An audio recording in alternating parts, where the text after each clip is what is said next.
जब ये सवाल न्यायालय के समक्ष आता है, सो होता क्या है इसमें, जैसे ही आप इस तरीके का आरोप लगाते हैं, पुलिस विवेचना करना प्रारंभ कर देती है और उसी सुसाइड नोट के बेसिस पे, बस वो सुसाइड नोट आता है रिकॉर्ड पे, पोस्टमार्टम रिपोर्ट आती है, अगर फांसी लगा के मरती है तो एंटीमार्टम हैंगिंग आ जाएगा, तमाम तरीके से लोग कोई भी किसी तरीके से सुसाइड करता है, तो वो चीज़ पोस्टमार्टम रिपोर्ट में नजर आती है, तो पोस्टमार्टम रिपोर्ट की कॉपी लगा दी जाती है, लोगों के बयान ले लिए जाते हैं, घर वालों के बयान हो जाते हैं, सब कहते हैं हाँ साहब जो है इनका इनसे बहुत पहले से संबंध था, इस लड़के ने शादी करने से मुकर गया और जो है ऐसा ऐसा हो गया, इतना बड़ा स्टेप ले लिया मेरी बेटी ने या मेरे बेटे ने।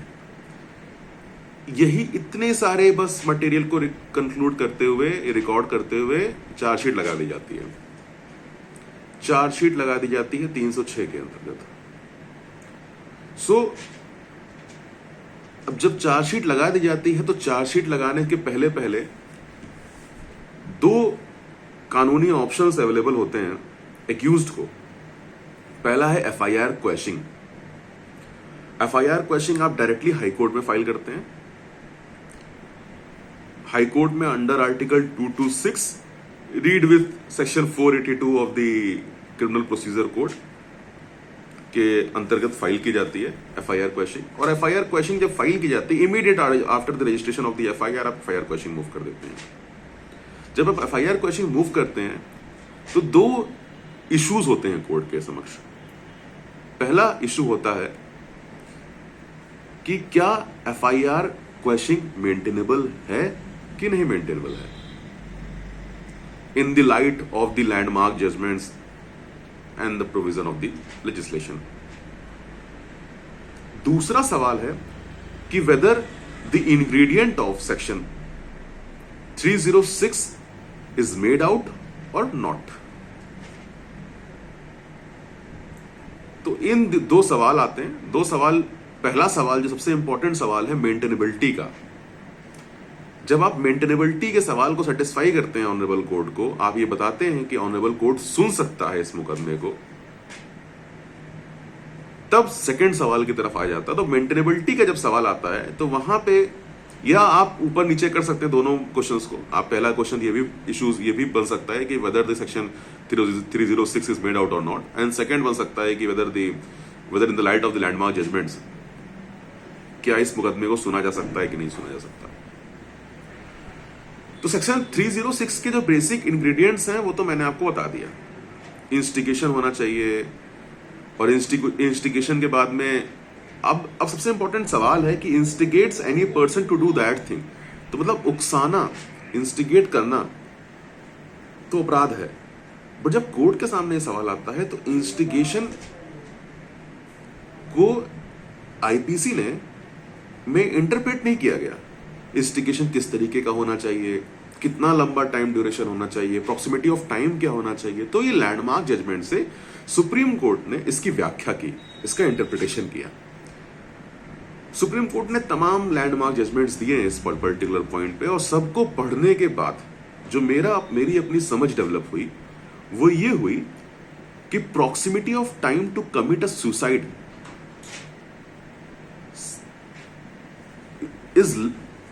is less, or you can say the proximity of time to commit a suicide and the person instigated is to be proportional to each other।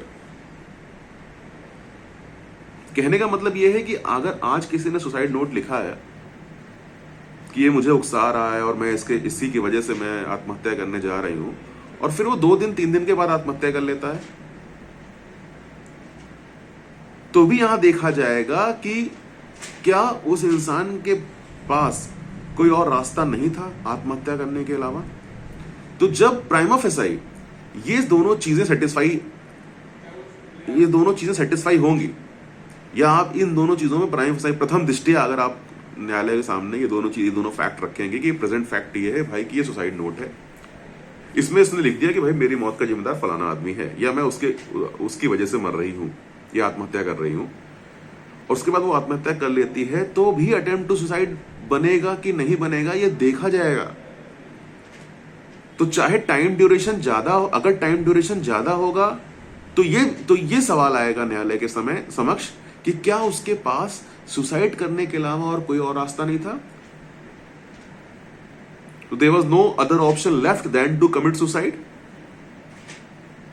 अगर ये पाया जाता है कि आम परिवेश में या आम दृष्टिकोण में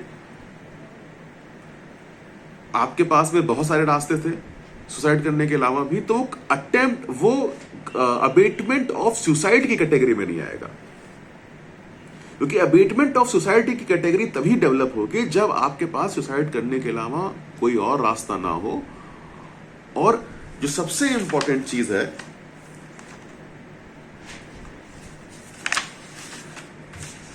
जो कि लैंडमार्क जजमेंट से डेवलप हुई है,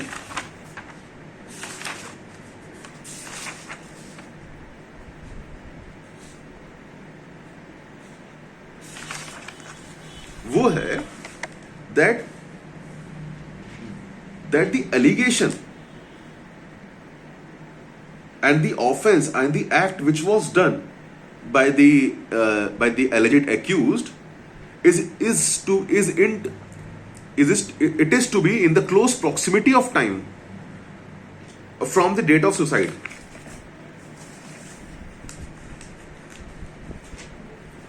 तो जिस दिन आत्महत्या होती है, जिस दिन सुसाइड नोट लिखा जाता है, अगर दोनों के बीच में प्रॉक्सिमिटी ऑफ टाइम लेस है तो यह माना जाता है कि इंस्टिगेशन जो है वो हाई इंटेंसिटी का है।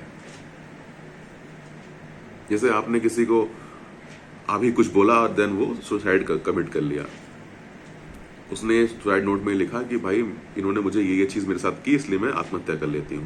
तो प्रॉक्सिमिटी ऑफ टाइम लेस होने की वजह से जो पहला इशू डेवलप हुआ था कि she has no other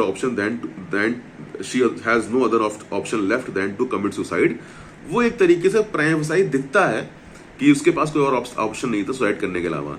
but even though अगर आप प्रॉक्सिमिटी ऑफ टाइम ज्यादा है तब तो फिर 306 है ही नहीं प्राइम वसाई। तब तो जो है आपको सबसे पहले एफआईआर क्वेश्चनिंग में अगर आप ये दिखा देते हैं कि प्रॉक्सिमिटी ऑफ टाइम ज्यादा है सुसाइड नोट से एंड देन कमिटर ऑफ सुसाइड से, तो 306 में सबसे पहले आपको प्रोटेक्शन दी जाएगी। आपको सबसे पहले कोर्ट क्या करेगी, सबसे पहले इशू नोटिस करेगी और आपको अरेस्ट स्टे देगी till the date of filing of the chargesheet तक, एंड देन काउंटर फाइल करेगी सरकार, और सरकार ये बताएगी कि क्या क्या मटेरियल साक्ष्य इन्वेस्टिगेशन में मिल रहे हैं जिससे प्रॉक्सिमिटी ऑफ टाइम के बीच में, जो प्रॉक्सिमिटी ऑफ टाइम है सुसाइड नोट और कमिटल ऑफ सुसाइड के बीच में भी बहुत सारे मटेरियल्स ऐसे मिले हैं जो चेन ऑफ प्रॉक्सिमिटी को या चेन ऑफ सर्कमस्टांसेस को जोड़ रहे हैं। अगर नहीं मिलता है कुछ तो 306 में एफआईआर आपकी क्वैश हो जाएगी। पहला सबसे इंपॉर्टेंट चीज। अब आते हैं सेकंड कैटेगरी में। मान लीजिए प्रॉक्सिमिटी ऑफ टाइम लेस है। सो प्रॉक्सिमिटी ऑफ टाइम अगर लेस है तो डिफेंस को यह साबित करना पड़ेगा कि जो इंस्टिगेशन, जो सुसाइड नोट में जो चीजें लिखी गई हैं एंड जो जिस इंसान ने सुसाइड कमिट कर दिया है, क्या वो इंस्टिगेशन अबेटमेंट, वो इंस्टिगेशन एक वैलिड इंस्टिगेशन है कि नहीं है। हर इंसान के लिए चीजें अलग अलग होती हैं। भाई मान लीजिए टीचर ने स्टूडेंट को मार दिया और वो सुसाइड कर लिया, तुरंत जाके कूद गया, तो क्या इंस्टिगेशन है वो? सो अब यहां ये सवाल आएगा कि whether she has other option left than to commit suicide, क्या उसके पास में कोई और रास्ता नहीं है सुसाइड करने के अलावा? अगर रास्ता था और आम परिवेश में लोग इस तरह की घटना नहीं कारित होती है, आम परिवेश में अगर ये चीजें हो तो इंसान इतना बड़ा स्टेप नहीं लेता है या आम इंसान नहीं लेगा, तो फिर attempt to suicide made out नहीं होगा। सो सबसे पहले तो सेटिस्फाई करना पड़ेगा डिफेंस को कि ये जो चीजें उसने जो स्टेप लिया है ये उसकी मेंटल हेल्थ को दर्शाता है। सो डाइंग डिक्लेरेशन में भी और सुसाइड नोट लिखने में भी आपको जो प्रोसिक्यूशन है उसको ये दिखाना पड़ेगा, भाई साबित करना पड़ेगा कि फिट मेंटल स्टेट में था। आप डिप्रेशन में हो, आपने कुछ भी लिख दिया किसी के खिलाफ में और आप सुसाइड कर लेते हो, तो फिर ना वो अटेम्प्ट टू सुसाइड है ना वो इंस्टिगेशन है। तो यहां पे देखना बहुत जरूरी है किस तरीके के फैक्ट में। सपोज अब आप फॉल्स मैरिज प्रॉमिस के केस में लगातार सुप्रीम कोर्ट के जजमेंट्स आ रहे हैं इस पॉइंट पे कि रिलेशनशिप में होना एंड देन शादी करना ना करना ये इंसान का अपना स्टेप हो सकता है। लेकिन इसके लिए अगर आप सुसाइड कर लेते हैं या कोई मेजर स्टेप ले लेते हैं तो वो attempt to abetment to suicide नहीं होगा। अब एक एग्जाम्पल और आता है भाई कि आप रिलेशनशिप में हैं, आपने अपने सारे जितने भी प्राइवेट फोटोग्राफ्स वीडियो सब कुछ शेयर कर दिए। अब वो इंसान उसको आपको उसके साथ शादी नहीं करनी है, मान लीजिए फीमेल उस महिला को उस इंसान के साथ शादी नहीं करनी है, डिसीजन उसने लिया एक। अब आप क्या कर रहे हो भाई, उसको धमकी दे रहे हो तुम्हारी फोटो वायरल कर दूंगा मैं, और या आपने वायरल कर दी, दोनों कंडीशन लेते हैं, और उसके बाद में वो इंसान सुसाइड कमिट कर लेता है। यहां पे अबेटमेंट टू सुसाइड के इंग्रेडिएंट फुलफिल हो जाएंगे कि यहां प्रोसिक्यूशन जो है उसको यह साबित करना पड़ेगा कि आम परिवेश में जिस तरीके का हमारा समाज है, यहां पे अगर आप किसी भी इंसान के साथ अगर ये चीज कमिट करेंगे तो प्रोबेबिलिटी ऑफ सुसाइड बढ़ जाती है, और she has no other option left than to commit suicide, क्योंकि उसके बाद में उसको समाज में एक दोबारा फिर से वो रिस्पेक्ट जो उसकी है वो खत्म हो जाएगी, और फिर वो समाज में सर उठा के नहीं जी पाएगी। इस वजह से उसके पास कोई और ऑप्शन नहीं बचता है देन टू कमिट सुसाइड।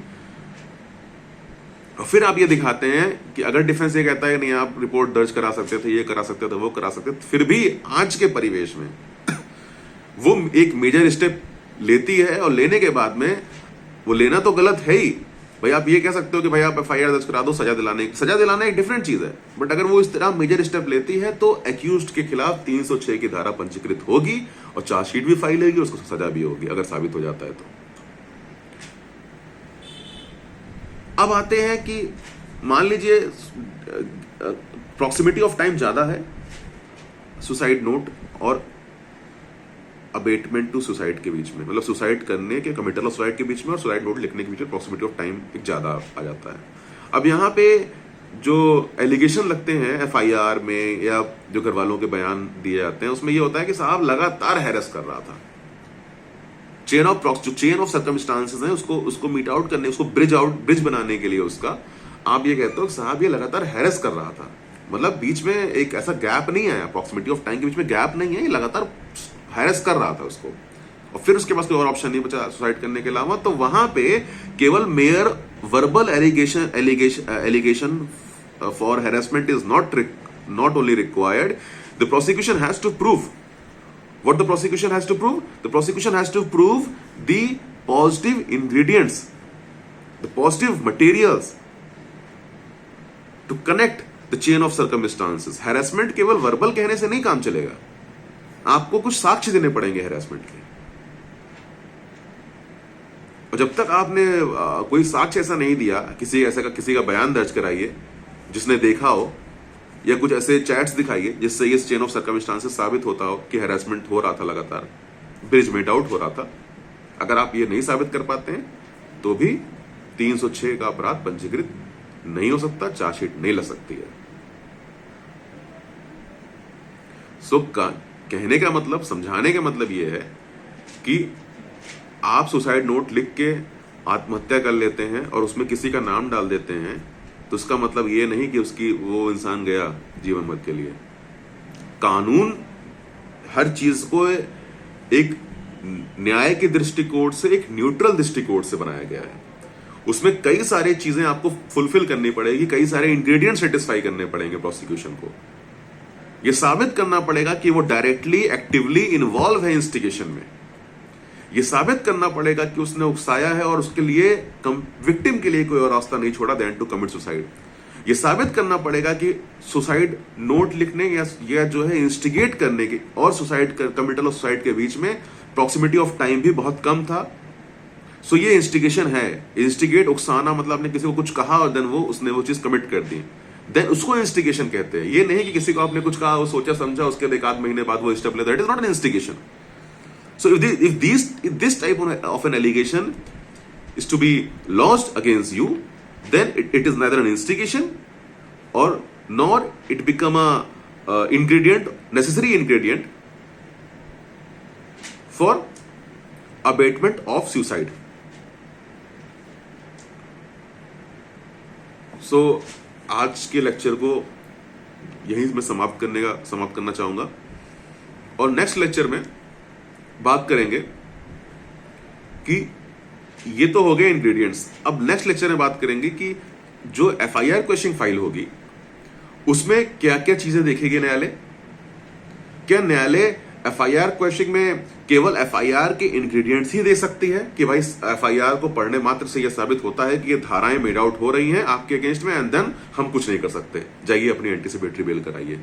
क्या ऐसा किया जा सकता है कि कुछ जुडिशियल डेवलपमेंट्स हुए हैं जिसमें न्यायालय केवल एफआईआर ही नहीं, क्योंकि आज के परिवेश में लॉयर्स और तमाम बुद्धिजीवी वर्ग से के माध्यम से एफआईआर ड्राफ्ट कराई जाती है जिसमें सारे मटेरियल मेड आउट हो जाते हैं।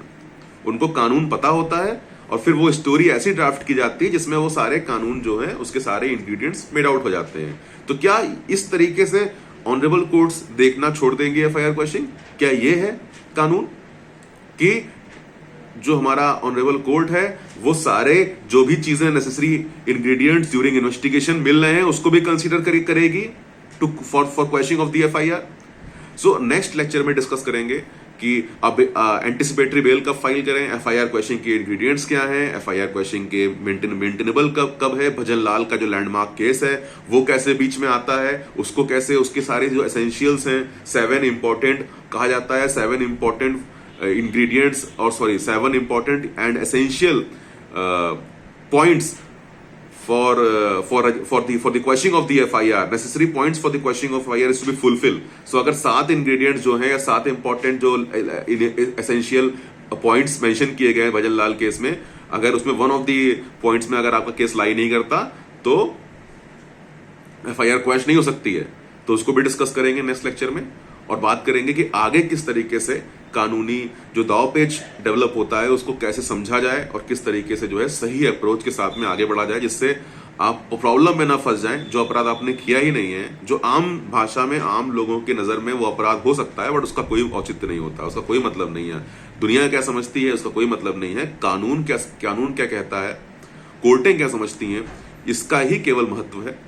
तो ऐसा ना हो जाए कि आप गलत चक्कर में फंस के जो है आप इस तरीके का स्टेप उठा लें और सही ना राय ना मिलने की वजह से आप जेल में चले जाएं और फिर अपनी प्रॉपर बेल कराएं। क्योंकि हर इंसान की अपनी लिबर्टी होती है, हर इंसान को जो है स्वतंत्र जीने का अधिकार है और अपनी ढंग की पैरवी, अपनी अच्छी पैरवी रखने का कोर्ट में उसका अपना अधिकार है। तो वो सही जानकारी जब होगी तो ही आप वो स्टेप उठा पाएंगे और अपने जो भी अपने अधिवक्ता हैं उनसे संपर्क कर पाएंगे, उनसे सही राय ले पाएंगे। सो आज का जो लेक्चर है थोड़ा लंबा हो गया, I am sorry for that, but next lecture में सारी चीज डिस्कस करेंगे। और I am requesting you to kindly like, share and subscribe my channel, जिससे कि ये सिलसिला जो है आगे बढ़ता रहे और जो उत्साह मुझे मिलता रहे नए नए टॉपिक्स पे रिसर्च करके आप तक आसान शब्द में, आसान भाषा में, आम बोलचाल की भाषा में कानून को समझाने का जो ये सिलसिला है वो आगे बढ़ता रहे। सो तब तक के लिए मैं आपसे विदा लेना चाहूँगा। धन्यवाद।